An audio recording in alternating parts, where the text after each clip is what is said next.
Good evening, it's 8 o'clock. The top headlines tonight. Well, the Singapore Prime Minister's remarks talking about Nehru's India and what it's become. He says, according to media reports, where half of India's MPs face criminal charges like rape and murder. India strongly objects to the Singapore Prime Minister's remarks, summons the Singapore High Commissioner in Delhi to complain. Meanwhile, the ex-Prime Minister Manmohan Singh hits out at the government's foreign policy, says you can't keep blaming Nehru. Foreign policy is not hugging leaders and playing on swings. India's biggest bank fraud. CBI quizzes the main accused, the ex-chairman Rishi Agarwal. He's questioned in Mumbai. Rishi Agarwal has not left India, as some media were reporting. ABG Shipyard, once India's largest private shipyard, accused of defrauding 28 banks at an estimate of 22,800 crores. Well, the battle for Punjab, it's heading into its last lap. The Prime Minister, the Gandhis, Arvind Kejriwal, all in Punjab today.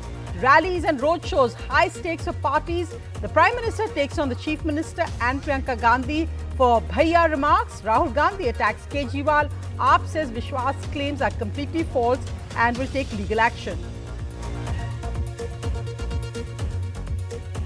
Congress MLAs settle in overnight for protests at the Karnataka Assembly. The whole row over the saffron flag on the Red Fort, as the Karnataka minister claimed, versus the national flag clashes in the State Assembly. A 17-year-old boy and his friends stand up for girls wearing the hijab. The teen tells cops, "Why are you targeting them? Let them get an education. Supporting them will only make our future better." India's largest university, Delhi University, reopens for physical classes after 2 years. Seniors attend their first day of college. They're like freshers now, and a huge turnout of students on the first day. And remembering Bappi Lahiri, even if you're in the paramilitary forces, they still love his music.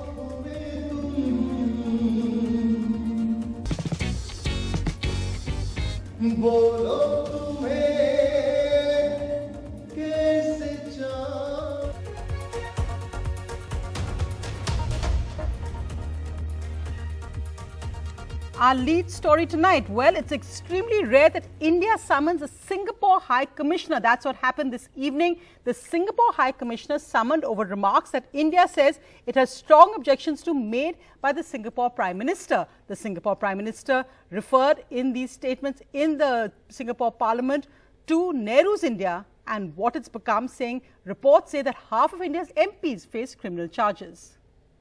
While Nehru's India has become one where, according to media reports, almost half the MPs in the Lok Sabha have criminal charges pending against them, including charges of rape and murder. Though it is also said that many of these allegations are politically motivated. So, Vishnu, extremely rare for the Singapore High Commissioner to be summoned. India, of course, making the point that this is about what he said about India's MPs, but others pointing to the fact that it was also his praise for Nehru that perhaps rankled India. What's the truth of it? Well, it is rather rare for the Singaporean Prime Minister to be hitting out at India's MPs and parliamentarians in quite the manner in which he did. It was an impassioned speech which he'd made in the Singapore Parliament about democracy working in city-states. But the point that he was trying to make, and he raised Prime Minister Nehru over there, he also named the founder of Israel over there, was that nation-states which start in a certain way don't necessarily continue practicing democracy in quite that manner. And then there was that very controversial reference to India's parliamentarians and their criminal records. But India believes that these remarks themselves are unacceptable, which is why the High Commissioner of Singapore was called in today, and India told him that, look, it is completely unacceptable that your Prime Minister should make these remarks. India and Singapore have the closest of ties. We are strategic partners. There is a huge exchange of people from both countries. And therefore, this remark coming from very much an ally would certainly be a cause of concern here in Delhi. Right, Vishnu, thanks so much. Well, talking about strong remarks today by an ex-Prime Minister, India's ex-Prime Minister Manmohan Singh, who hit out at the current government, saying that you can't keep blaming India's first Prime Minister Nehru for everything, and extremely strong remarks made by ex-Prime Minister Manmohan Singh against the Modi government's foreign policy, saying it's not about hugging leaders or playing on swings or going to eat biryani uninvited.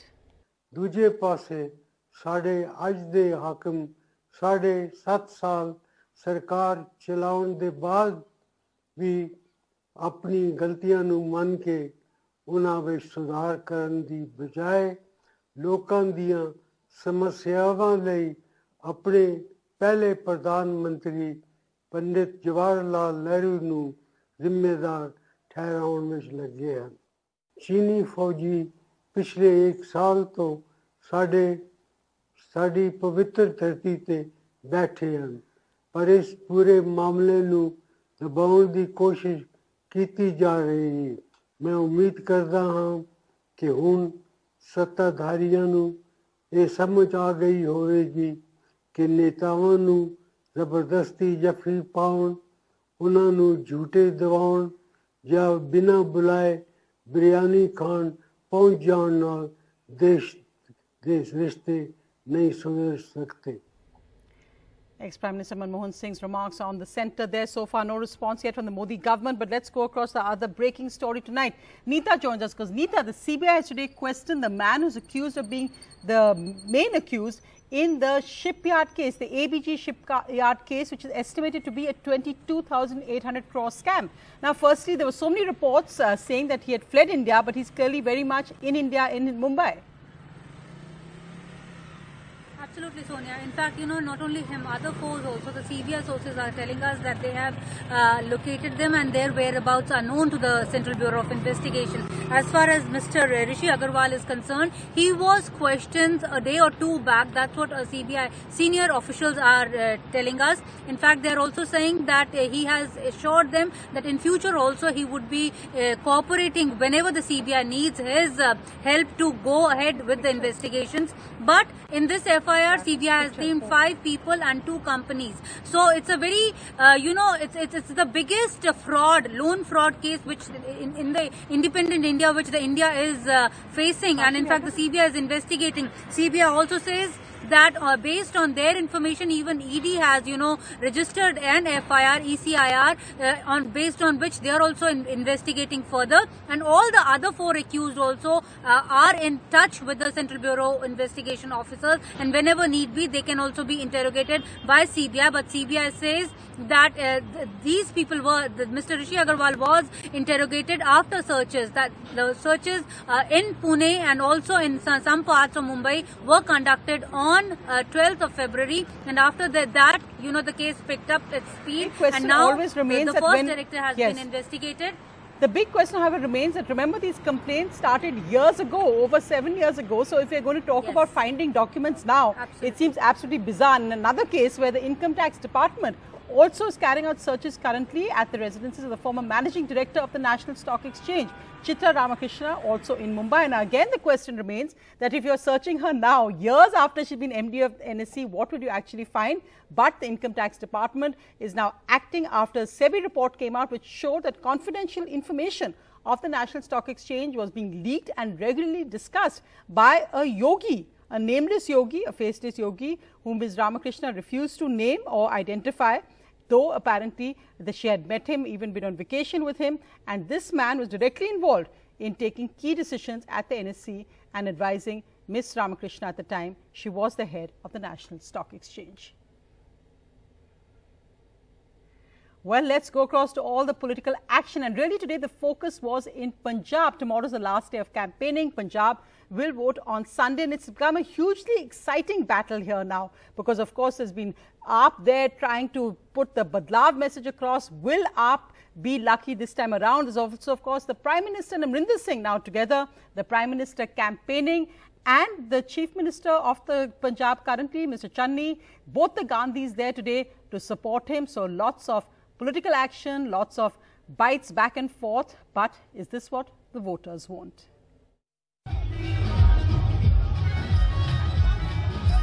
In the BJP's stronghold of Pathankot, Aam Aadmi Party's leader Arvind Kejriwal held a roadshow. This time, many young voters like Sandeep Kumar are not only campaigning for the party, but also urging their family members to do so. मैं 3-4 बारी दिल्ली हो आया मैं खुद मुझसे देखी हुई है कि विकास की चीज है ऐसी चीज मैं देख के आया उससे रजाना मैं आम आदमी पार्टी ने जुड़ा नहीं तो मैंने पॉलिटिशियन कोई ना कोई लिंक है ना कुछ न्यूज़ देखता है. The Aam Aadmi Party is making an extra push in this border belt. It won 0 of the 25 seats here in the last election. The party is also betting heavily on the almost 3.5 lakh first-time voters, an anti-incumbency against the 5 sitting ministers from here. तीनों पार्टियां मिलके केवल और केवल मेरे को गालियां दे रहे हैं, भगवंत मान को गालियां दे रहे हैं, आम आदमी पार्टी को गाली दे रहे हैं, एक दूसरे को गाली नहीं दे रहे. हमारा क्या कसूर है? हम कह रहे हैं हम पंजाब में स्कूल बनाएंगे जैसे दिल्ली में बनाए. जय Shri Ram. On the last full day of campaigning, the Prime Minister, the Gandhi siblings also campaigned.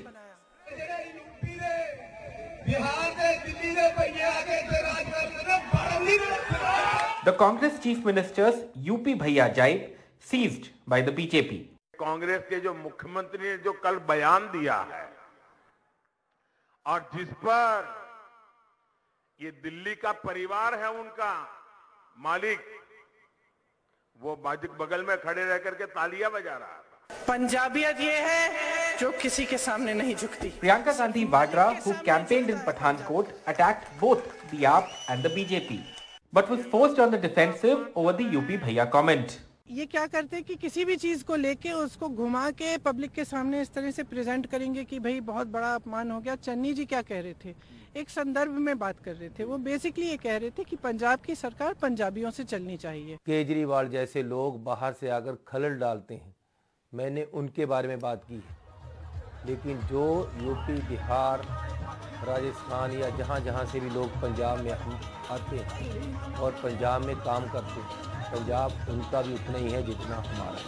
As Punjab is looking for change, Aam Aadmi Party seems to be one party which has least political baggage as compared to its rivals. But will this support convert into votes? That's the big question. In Pathankot with camera person Ashwini Mehra, Mohammad Ghazali for NDTV. Well, moving to Karnataka now, where there are many political flashpoints. The latest is the Congress MLAs. Well, they're staying overnight tonight at the State Assembly. This is because they want action against the Karnataka minister who said that he wants to see the saffron flag being raised at the Red Fort.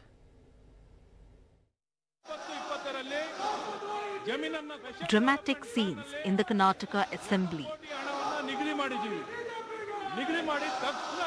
The Congress demanded the sacking of BJP minister K.S. Eshwarappa for saying that a saffron flag would one day replace the national flag.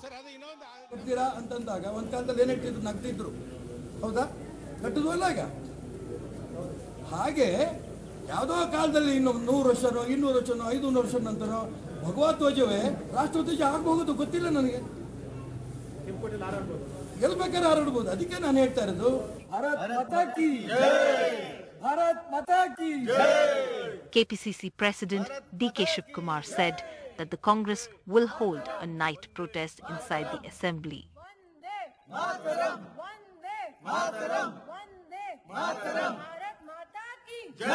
BJP minister is a thug.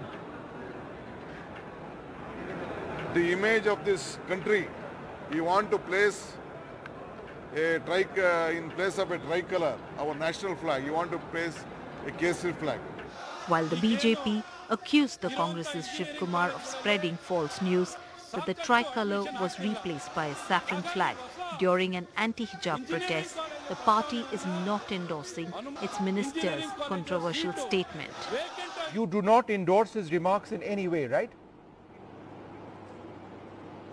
No, definitely no. You see, Mr. Eshwarappa ji only has made it very clear. See, they are just trying to politicize. They just wanted some opportunity since they were not able to speak on hijab. For the second day, the Congress's legislators continued their protests against Panchayati Raj and Rural Development Minister K.S. Eshwarappa. In Bengaluru, Shrija for NDTV. And the latest on the hearings on allowing hijab in classrooms. Well, the Karnataka High Court judge hearing the case today said petitioners have represented their case well. The Advocate General, arguing on behalf of the government, has asked for time now to respond to the petitioners. The Council for the Girls has said that we want permission to allow girls to wear hijab at educational institutions on Fridays. In the interim, the High Court will continue hearing the case tomorrow. The case hearings have been on now for over a week and likely to continue into next week as well. But meanwhile, these scenes coming from Karnataka today of a 17-year-old boy and his friends asking police why they're stopping girls with the hijab. Listen in. College uniform important Islam namige hijab agare important akkaಗಳಿಗೆ ತಂಗಿಗಳಿಗೆ ಯಾಕೆ ಒಳಗೆ ಬಿಡ್ತಿಲ್ಲ ಅವಳಿಗೆ ಏನು ತಪ್ಪು ಮಾಡ್ಯಾರು ಈ ಸಣ್ಣ ವಸ್ತುಗೆಲ್ಲ ಇದನ್ನ ಎಷ್ಟು target ಮಾಡಿದ್ರೆ ಏನು ಸಿಗಸ್ತದೆ ನಿಮಗೆ ಫ್ಯೂಚರ್ ಯಾಕೆ ಹಾಳು ಮಾಡ್ತೀರಾ ನಮ್ದೆಲ್ಲ ಅವ್ರು ಇನ್ನೂ ಸಣ್ಣವರು ಇನ್ನು ಓದಬೇಕು ಇನ್ನೂ ಲ್ಯಾಬ್ ಏನಾದ್ರು ಮಾಡಬೇಕು ಸುಮ್ಮನೆ ಫ್ಯೂಚರ್ ಎಲ್ಲ ಹಾಳು ಮಾಡಿ ಏನು ಪ್ರಯೋಜನ ಏನು ಸಿಗತ್ತೆ ನಿಮಗೆ ನಿಮಗೆ ಒಂದು ಮಗಳು ಮಗ ಎಲ್ಲ ನೀವು ಅದು ಯೋಚನೆ ಮಾಡಿ ಸರ್ ಅವ್ರಿಗೆ ನಾವು ಸಪೋರ್ಟ್ ಮಾಡ್ತೀವಿ ಸರ್ ನಮ್ದೇನು ಫ್ಯೂಚರ್ ಹಾಳಾಗಲ್ಲ ಅವ್ರಿಗೆ ಸಪೋರ್ಟ್ ಮಾಡಿದ್ರೆ ನಮ್ದು ಇನ್ನೂ ಫ್ಯೂಚರ್ ಒಳ್ಳೆಯದಾಗುತ್ತೆ ಬೇರೆಯವ್ರ ಫ್ಯೂಚರ್ಗೆ ಸಪೋರ್ಟ್ ಮಾಡಿದ್ರೆ ನಮ್ಮ ಫ್ಯೂಚರ್ ಒಳ್ಳೆಯದಾಗೋದು ಹಾಳೇನೂ ಆಗಲ್ಲ ಸರ್ ನಮ್ಮ ಸಪೋರ್ಟ್ ನಮ್ಮ ಎಲ್ಲ ಇದ್ದಾನೆ ನಾವು ಅವ್ರು ಹೋಗೋದಂಗೆ ನಾವು ಹೋಗಲ್ಲ sir. Young people there speaking out for their fellow students. Meanwhile, moving to news from India's largest university, Delhi University, which has reopened for physical classes after being shut for 2 years. And today there's a huge buzz on campus.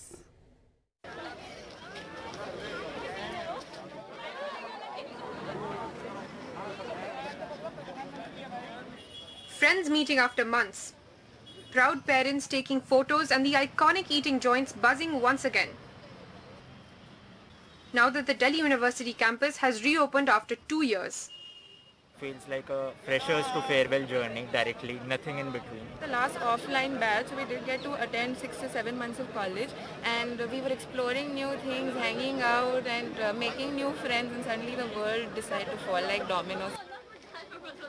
Students say they miss classroom interactions and participating in extracurriculars. When it was online, it was always like a one-way thing, a one-way learning process.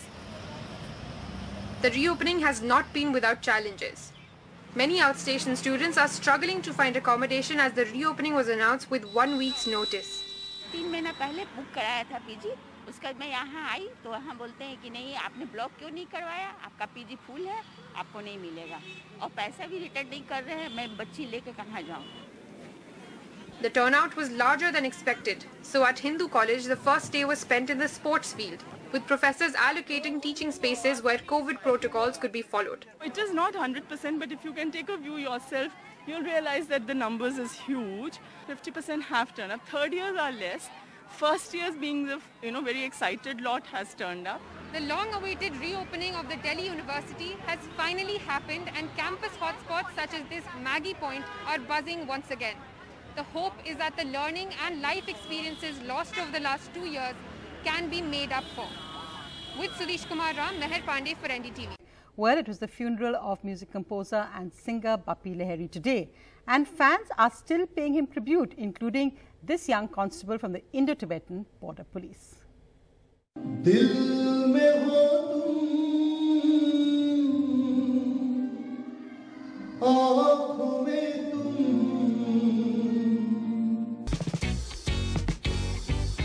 बोलो तुम्हें कैसे चाहूं, पूजा करूं, सजदा करूं, चिरदिन तुमी जे आमार, जुगे जुगे आमी तुम्हारी, आमी आছি সেই যে তোমার, তুমি আছো সেই আমার।